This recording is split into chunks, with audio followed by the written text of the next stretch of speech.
Damos la bienvenida al seminario al profesor Julio Pallavicini, que nos expondrá sobre el tema Supremacía Constitucional y Principio de Legalidad. Sus 15 minutos, profesor. Muchas gracias, director. Muchas gracias, decano. Aprovecho de saludarlo y de saludar a todos quienes están presentes y a todas las personas que nos están mirando vía telemática. La verdad es que el propósito de este tema, de esta presentación, es engañoso, porque por una parte es muy simple, y por lo tanto yo podría acabar en básicamente unos 3 minutos, digamos, ya, pero me gustaría hacer alguna mención a algunos problemas o cuestiones técnicas que uno pudiera identificar en el proyecto Constitución. Entendemos, evidentemente, por supremacía constitucional el hecho de que todas las normas de rango infraconstitucional deben ser generadas de acuerdo al procedimiento que la Constitución establece y respetando el contenido sustantivo que la Constitución establece.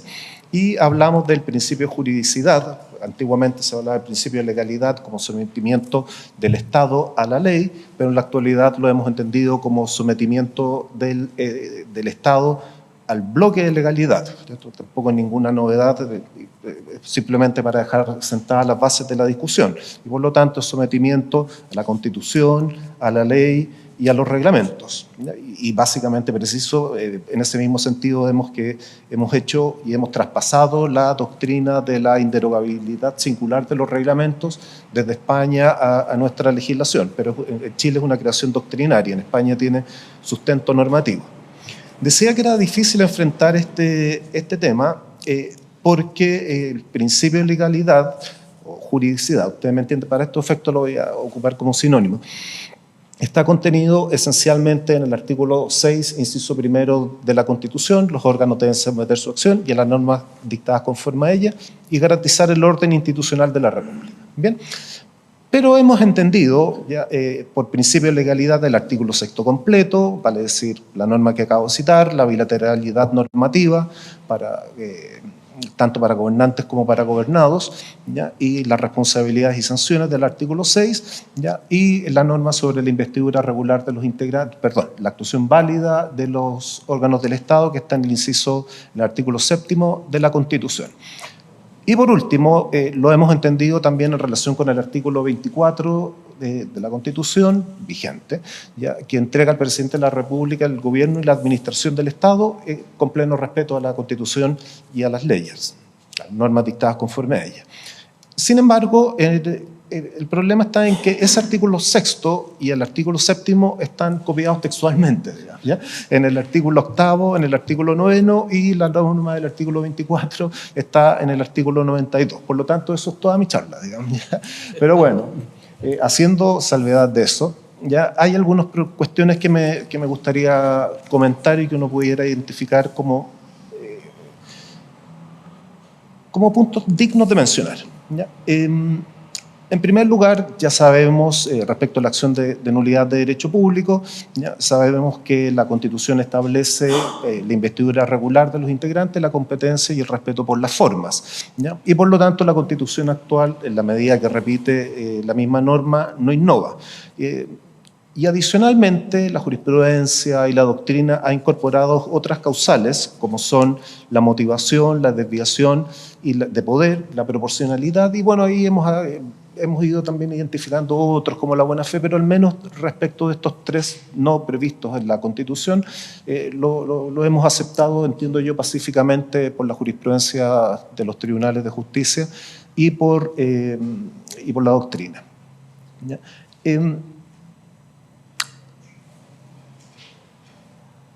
Pero respecto de la motivación de los actos administrativos o la motivación de los actos legislativos, pareciera que en el texto constitucional uno encuentra algún deber de motivar los actos más directa que la que tenemos en la Constitución política, dependiendo del tipo de poder del Estado. También se hace alusión en la Constitución a la desviación de poder y hay una mención, pero muy restringida, al tema de la proporcionalidad. En la medida que dice que está en el artículo 19, 16, número 9, inciso cuarto, que sostiene que el ejercicio de los poderes correctivos y sancionadores de la administración estará sometido a los criterios de legalidad, eficacia, proporcionalidad e igualdad ante la ley. Hay una mención que es un poco extraña porque está ubicada a propósito de los derechos de las personas en relación con, y está ubicado a propósito del trato digno que tienen las personas, que deben recibir las personas respecto a las autoridades. Y ahí está ubicada esa norma y no está ubicada a propósito de las normas del debido procedimiento que están antes. ¿Ya? Aparentemente hay una cuestión de, que no, de ubicación que no es muy feliz, digamos.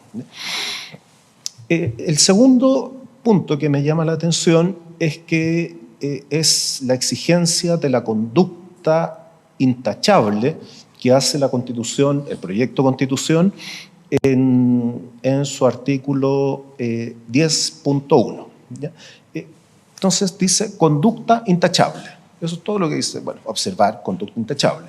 Sin embargo, en el estatuto administrativo se contempla como obligación el tener una conducta funcionaria moralmente intachable. En el estatuto administrativo, claro, porque antiguamente en el estatuto anterior existían los deberes morales y pareciera que ahí se quedó pegada la expresión moralmente, pero era una conducta funcionaria. Y lo mismo está en la ley de bases, observar una conducta funcionaria intachable. Y en ese sentido pareciera que el proyecto de Constitución traslada, ya no solamente exige que la vida funcionaria, en cualquier tipo de órgano del Estado, sea intachable, sino que parece que la vida privada ahora también va a tener que ser intachable. ¿Ya? Y yo lo comentaba una vez en un seminario, digamos, y me acuerdo que estaba la profesora Ana María García al lado mío y yo le decía, bueno, a propósito de los criterios punitivos de esto mismo, bueno, ya la potestad sancionatoria, digamos, o el régimen punitivo ya no tienen por qué meterse en la cama de las personas, digamos, ya es un lugar más íntimo de la privacidad del ser humano. Entonces, bueno, en fin, pero eso es lo que dice la Constitución y es un tipo abierto, me refiero, es un deber abierto. En fin.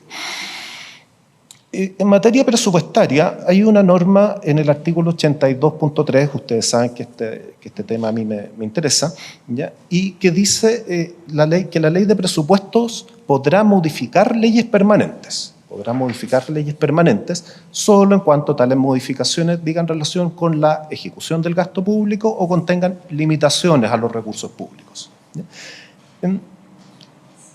Y esto me genera una preocupación, porque sabemos que en el estatuto administrativo existe una limitación de los cargos a contrata, que no pueden exceder el 20% de los cargos de planta, pero en las leyes de presupuesto históricamente se había contemplado que para el ejercicio presupuestario correspondiente no iba a aplicarse ese límite. ¿Okay? Entonces la pregunta es, bueno, ¿podría entonces en virtud de la ley de presupuesto seguir manteniéndose esa exención o no? De la ley, porque claramente no tiene relación con materias presupuestarias, digamos. ¿Ya? Es una cuestión que no sabemos cómo va a existir. Y todos sabemos que en la práctica, en la administración del Estado, al menos la regla es la inversa. Aproximadamente el 80% de los funcionarios están en situación de contrata y el resto en las plantas, digamos. ¿Ya? Y me preocupa o me llama la atención esta misma norma de la posibilidad de modificar leyes permanentes, porque en la partida, por ejemplo, del Ministerio de Vivienda y Urbanismo, sí, me parece que está la vivienda en la partida de la presupuestaria del Ministerio de Vivienda y Urbanismo, hay una norma que permite, que exime por el año presupuestario la aplicación del artículo 55 de la Ley General de Urbanismo y Construcciones para ciertos programas habitacionales de emergencia, en fin, que están creados por la ley. Entonces, de nuevo la pregunta es si ese tipo de normas que hacen una excepción ya, están cubiertas por esta excepcionalidad de modificación de las leyes. Digamos. En materia presupuestaria, ya, no hay una mayor innovación respecto de los presupuestos de los gobiernos de las administraciones municipales y que se van a llamar gobiernos locales. En la actualidad, las municipalidades apropian sus propias leyes de presupuesto y esa norma se mantiene, por lo menos el criterio sustantivo se mantiene idéntico. Pero además, el proyecto de Constitución ahora establece que los presupuestos regionales van a ser aprobados localmente, pero de acuerdo con los criterios que fije la ley de presupuesto, ¿ya? Y eso es una innovación porque en tanto no existía. Ahora la pregunta es, bueno, si entra a regir la ley de presupuestos el 1 de enero, ¿cuándo vamos a dictar el presupuesto regional? Se supone que va a tener que ser entre el periodo de la aprobación de la ley de presupuesto y el inicio del año presupuestario siguiente, ¿ya?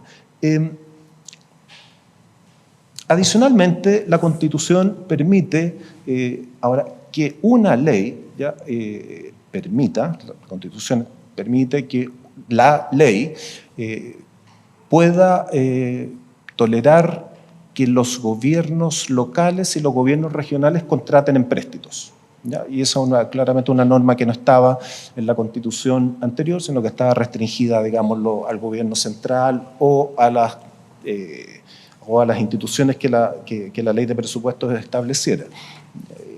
Ahora uno podrá decir cuál es la efectividad de que se puedan aprobar de que los gobiernos regionales puedan endeudarse. Bueno, pero ya es una cuestión de criterio que tiene que manejar la ley, ¿ya?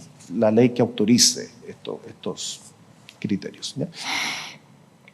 Vinculándolo con los estados de excepción que mencionaba el señor decano, sí me llama la atención una norma, que es que el artículo 36 sostiene que los tribunales de justicia no podrán calificar los fundamentos ni las circunstancias de hecho invocadas por la autoridad para dictar los decretos para decretar los estados de excepción, ¿ya? Por lo tanto, ahí hay una restricción. Yo sé que a mucha gente esto le gusta, ¿ya? Por la idea del activismo judicial, ¿ya? Pero de alguna manera también es una restricción a la tutela judicial efectiva. Sin embargo, la Contraloría sí podría calificar las circunstancias, otros órganos fiscalizadores sí podrían calificar las razones de hecho que son citadas. Por ejemplo, si se dice que en virtud del gran terremoto ocurrido el día de ayer se declara estado de excepción, ayer no hubo ningún terremoto, digamos, ¿ya? Entonces los tribunales de justicia no van a poder cuestionarlo, digamos. Darlo por hecho, pero sí podría cuestionarlo la Contraloría y efectivamente lo ha hecho antiguamente, digamos, ¿ya? Por otra parte, me llama la atención la facultad que se contempla al presidente de la República para dictar un tercer tipo de decretos con fuerza de ley.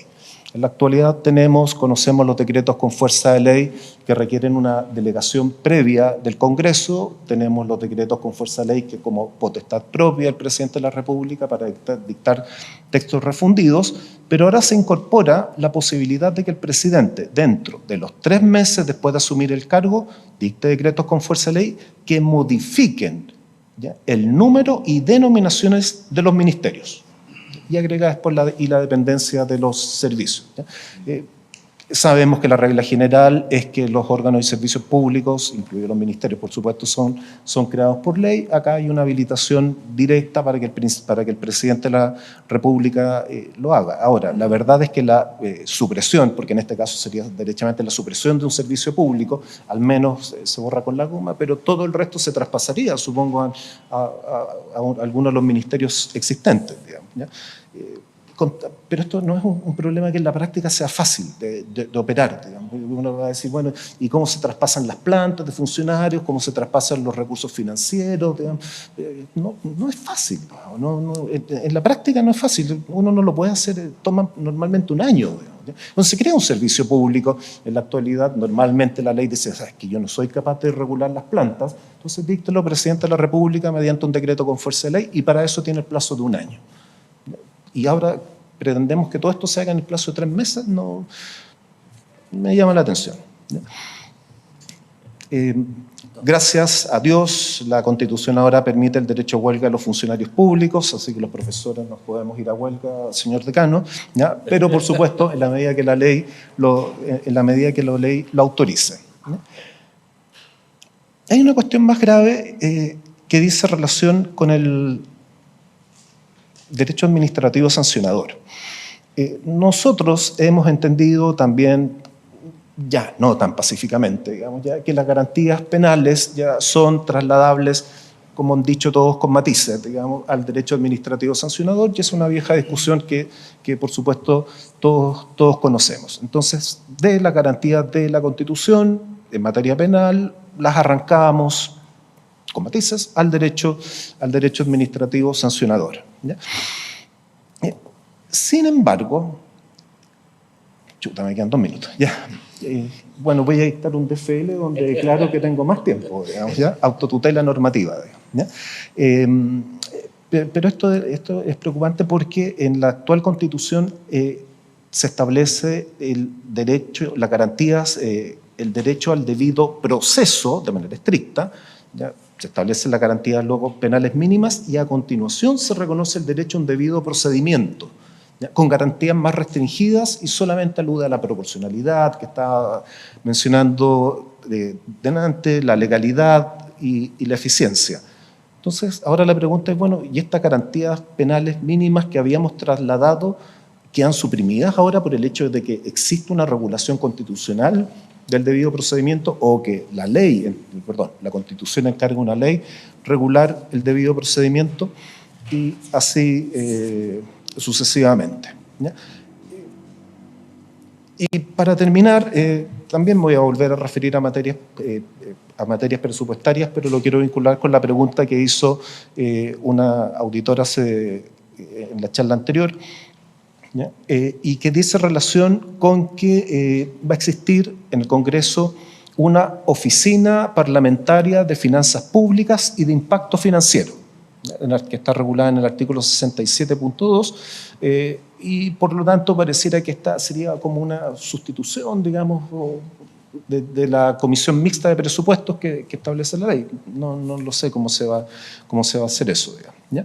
Y sin perjuicio de eso, también existe el control al que aludía el profesor Letelier en el artículo 144 respecto de de que debían existir mecanismos, metas de eficiencia del gasto público en las materias que él señalaba, la satisfacción de las necesidades que la ley le entrega a cada servicio. Yo entiendo que esto es sin perjuicio, por supuesto, de las potestades de Hacienda que tiene el presidente de la República, que siguen manteniéndose en la Constitución actual, y de las normas y que se ejecutan básicamente a través del Ministerio de Hacienda y en particular a través de la DIPRES. O sea, ahora, uno sabe qué gastos son más eficientes o no más eficientes. Es cosa de mirar el proceso de ejecución presupuestaria. Uno mira ahora los gastos trimestralmente, marzo, y por cada trimestre uno lo ve, digamos. Pero por eso digo que acá se están creando 2 mecanismos de control, pero no se olvida de que existe este gran mecanismo de control, digamos, que es la DIPRES, donde hay información financiera que pareciera que no muchas personas miran, y además por el hecho de que muchas normas, muchos gastos que dicen relación con partidas importantes y a veces algunas no tan importantes se informan a la Comisión Mixta de Presupuestos y parece que tampoco nadie las lee, digamos. Y ahí estaban comprendidos, por ejemplo, los gastos de las fundaciones, que es un tema complicado en el último tiempo, pero debieran haberlo informado a la Comisión Mixta y no se hace. Bueno, para cerrar, ya la conclusión es evidente, el principio de legalidad en tanto construcción arquetípica sigue manteniendo la estructura de la Constitución vigente, que a su vez mantiene la construcción de la Constitución del 25 y la Constitución del 23, palabras más o palabras menos. Y sí me llaman la atención ciertas normas como son las que acabo de mencionar y que dicen relación con inserciones en la ley, en la Constitución, y que guardan relación con el principio fundamentalmente de legalidad. ¿Ya? Muchas gracias, señor director. Muchas gracias, profesor Julio Pallavicini, por su excelente exposición y comentarios. No sé si hay alguna pregunta. Profesor Letelier.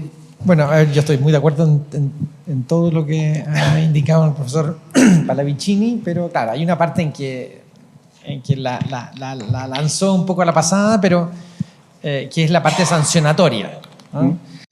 Y ahí claramente al parecer no estamos de acuerdo, pero no estamos de acuerdo en eso. Entiendo que no estamos de acuerdo. Ahora, sería bueno avanzar hacia un acuerdo, ¿no? Y yo creo que aquí hay varias cosas que uno debiese ver de cuál ha sido la realidad con lo sancionatorio en el último tiempo, ¿no? Y la realidad con lo sancionatorio es que esa supuesta aplicación de garantías penales al ámbito sancionatorio en verdad no es tal, ¿no? Lo que hay es un discurso, lo que hay es gente que a lo mejor dice que esto debería ser así, pero en la realidad a veces lo que tenemos es que se aplica, por ejemplo, la idea de la culpa infraccional, que es lo contrario a la culpa del debido proceso penal. Está claro que las personas que son sancionadas administrativamente no tienen una garantía del Estado en que les provea, por ejemplo, un abogado que los defienda en el procedimiento sancionatorio. Estamos claros que muchos de los grandes juicios que ha habido en el ámbito sancionatorio son juicios cuyas garantías o la manera en cómo se expresan a veces, favorece el incumplimiento antes que el cumplimiento. Y por ende, la lógica sancionatoria, yo creo que en esto estamos de acuerdo en que debiésemos aspirar a un modelo sancionatorio que, dé cuenta de lo que es hoy, lo que son hoy las sanciones y la necesidad de tener distintos sistemas sancionatorios, ¿eh? Los americanos hablan del responsive regulation. Esto quiere decir que los sancionatorios tienen que dar respuestas en cada contexto distinto. Y por ende, a una persona que se sanciona por no llevar el ticket de transporte, a lo mejor debiésemos aspirar a un modelo como los europeos, anglosajones, que sube una persona y la multa de alguna manera se produce ahí mismo, en ese mismo momento. ¿Hay ahí garantías penales en esa sanción? Yo creo que no, pero es el mecanismo más eficiente para poder disminuir la evasión. Entonces, tenemos que construir que esos modelos sancionatorios sean también constitucionales. Y a mí me da la impresión de que esta referencia a lo penal sobresimplifica en la realidad, estandariza procedimientos que son completamente distintos, y por ende debiésemos ir hacia un modelo en donde la complejidad sea constitucional y no el sobresimplismo constitucional en el cual a lo mejor no hemos estado uno u otro sector durante tanto tiempo. Gracias, profesor Letelier. Decano. Yo quiero aprovechar la concurrencia del profesor Pallavicini con su experiencia en el derecho administrativo, en la Contraloría, también el profesor Letelier. Además, es lo que creo haber entendido de lo que ha preguntado el profesor Letelier tiene una conexión con lo que yo quiero preguntar. Y es que la primera lectura del anteproyecto, igual que en el caso de la convención, me pareció que el texto constitucional era invadido por el derecho administrativo.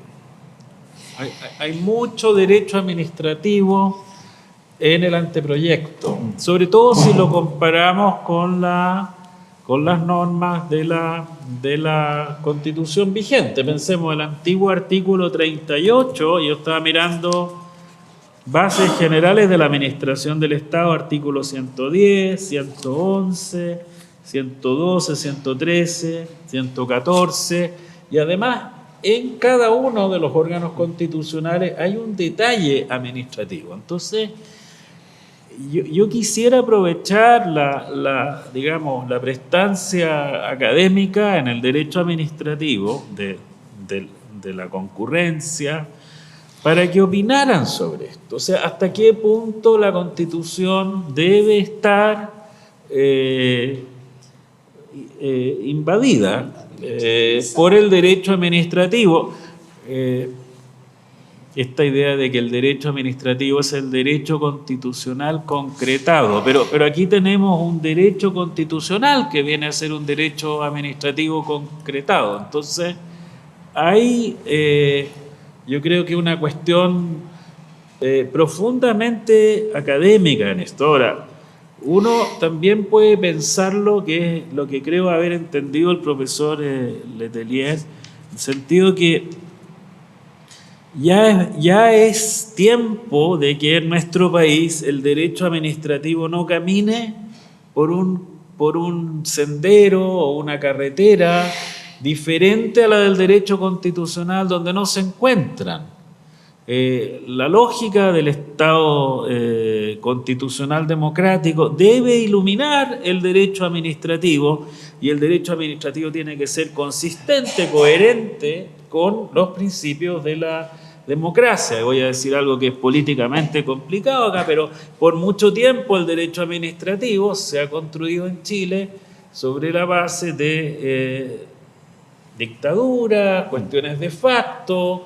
Entonces, ¿cómo hacer que el derecho administrativo, que tiene esa calidad de ser el derecho concreto, el derecho que realmente cuenta para tomar decisiones, responde a una lógica constitucional? Por supuesto, el director del departamento también puede opinar sobre esta pregunta venenosa que he instalado aquí, nada más que para que en el seminario toquemos las cuestiones que yo creo que son álgidas y que son relevantes. O sea, la contaminación del texto constitucional por el derecho administrativo es satisfactoria para los grandes administrativistas.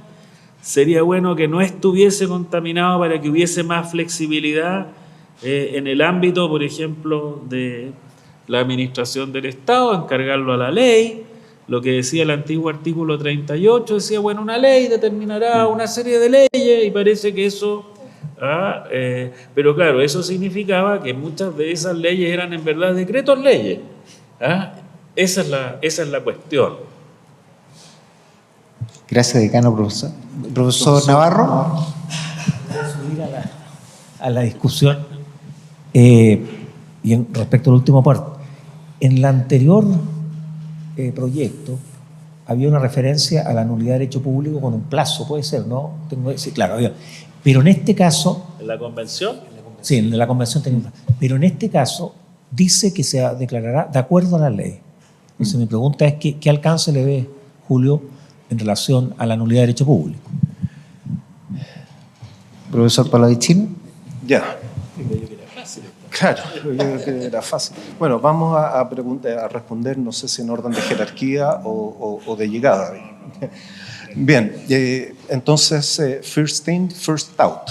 ¿Ya? La primera pregunta del profesor Letelier no es que lo que yo estoy haciendo respecto al debido proceso y el debido procedimiento es una pregunta. ¿Ya? No estoy diciendo que sea así. O sea, lo que estoy tratando de formular, y no sé si lo expresé bien en ese sentido, es que no me queda claro, o sea, sí, con las normas que tenemos en la actualidad, ¿ya? El debido proceso, vamos a tener un debido proceso y además un debido procedimiento.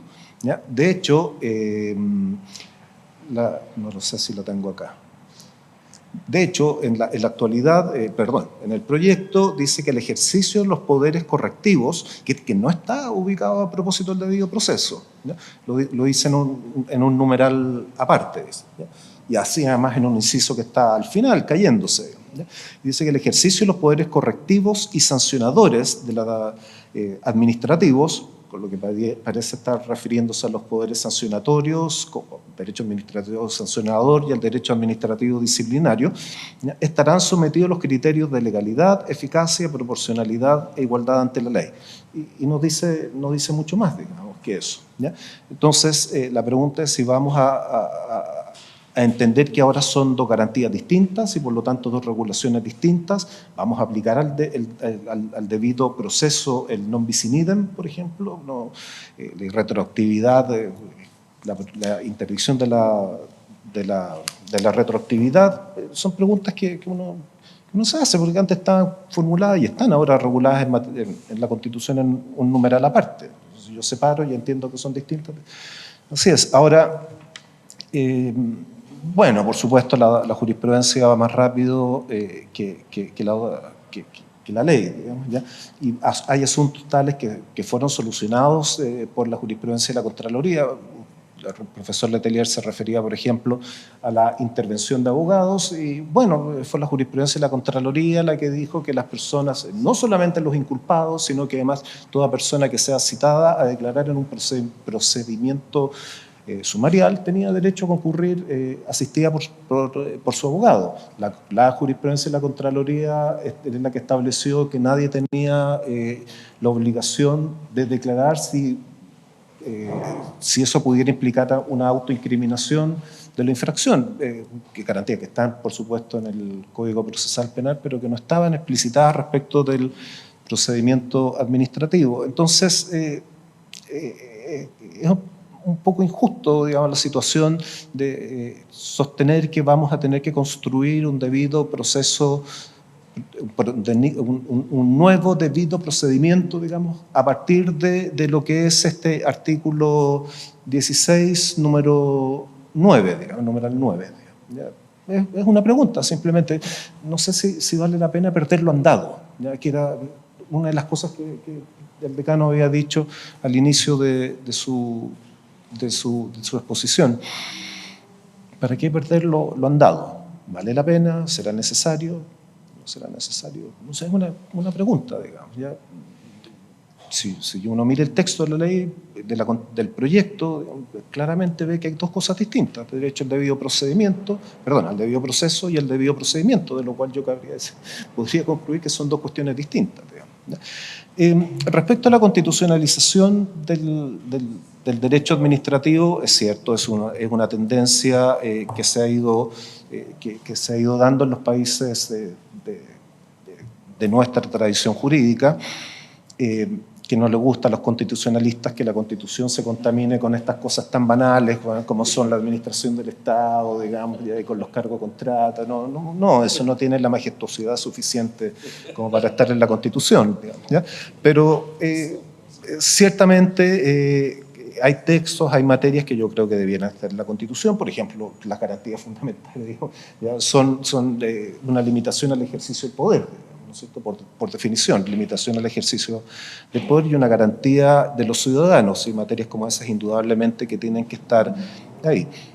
Lo que ocurría con la Constitución, el proyecto Constitución anterior, y lo que ocurre con la Constitución vigente, efectivamente, es que hay una hiperregulación de los sectores administrativos, digamos, ya, en la Constitución, y yo creo que eso obedece, al ánimo refundacional original y a este ánimo maquillador, digamos, del proyecto que tenemos, digamos, ¿ya? Entonces, lo que se ha querido es instituir en la Constitución un cierto modelo normativo, gobierno central, gobiernos regionales, gobiernos locales, en fin, asignaciones presupuestarias, ¿ya?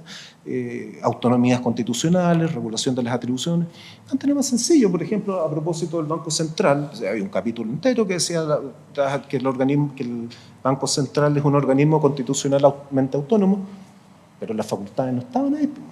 Se da en materia de una ley orgánica constitucional, entonces uno se tendría que ir a la ley orgánica constitucional, y ahí pareciera que esa es como la forma más rápida. Y acá usó una palabra que yo estaba pensando, y en la medida que uno constitucionaliza el derecho administrativo, este tiende a hacerse más rígido, por definición, digamos, ¿ya? Pero, y el problema es que uno tiene urgencias, digamos, que solucionar. ¿Ya? Entonces, a veces la Constitución no da esa urgencia, digamos, la válvula de escape es la presión, digamos, ¿ya?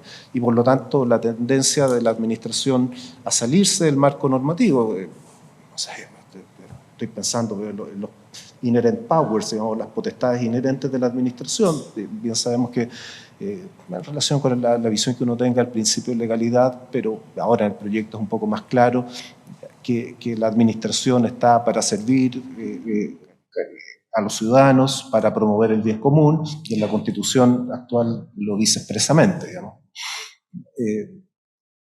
y por lo tanto uno pudiera pensar que a través de esta doctrina, las potestades inherentes, digamos, que consiste en reconocer que los órganos públicos tienen las atribuciones que dicen en relación con el cumplimiento de la finalidad del órgano administrativo, ministerio o servicio público, están reconocidas, digamos. Pero a fin de cuentas, yo creo que la idea es estructurar en la Constitución un modelo rígido.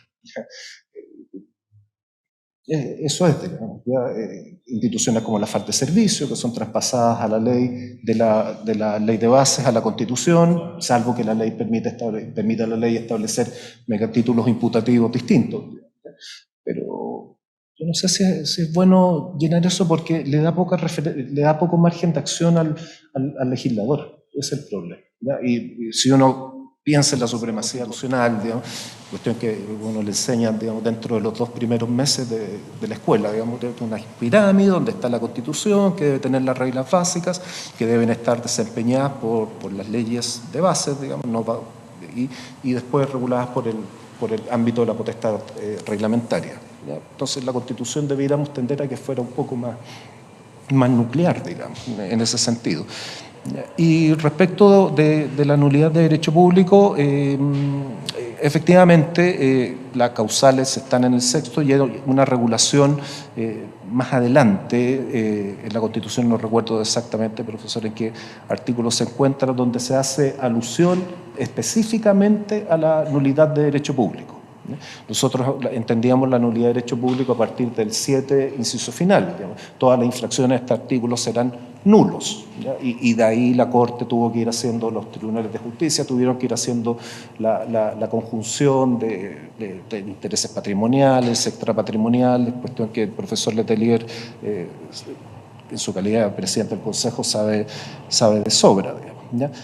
Pero ahora está reconocida propiamente como tal en un artículo, no recuerdo cuál es, por la Constitución como acción jurisdiccional propia, digamos. 114. Ya, muchas gracias. Por eso él es director del departamento y yo soy solamente profesor, digamos. Muchas gracias, profesor Pallavicini. Solamente una mención, ya que el decano aludió también a mi carácter de profesor de Derecho Administrativo. Yo comparto el tema de que de repente el desarrollo institucional básico sería más útil para un texto constitucional que tanta, digamos, normativa regulatoria y específica. ¿Ya? Yo creo que eso ayuda a, como decía el profesor Pallavicini, y comparto con eso también el tema de la flexibilidad.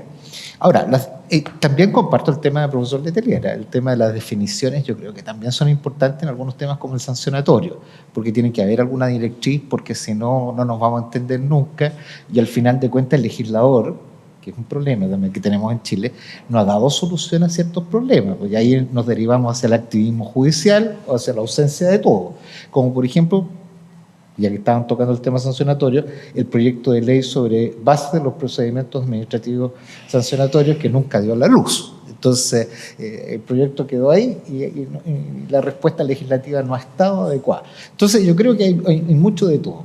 Pero también hay otra cosa, decano. Somos más administrativistas ahora. Es un tema que la disciplina del derecho administrativo ha crecido realmente en una forma importante, se le ha dado un sitial importante también dentro del quehacer nacional, y yo creo que eso también se refleja también en una nueva forma de discusión de estos temas. Y yo creo que en eso hemos ido saliendo del estatuto administrativo y de la ciencia de la administración hacia los temas del Estado de Derecho, del derecho del poder para la libertad y de la construcción de las potestades públicas para hacer real y efectivo el Estado de Derecho. Gracias. Gracias, profesor Pallavicini. Muchas gracias. Muchas gracias.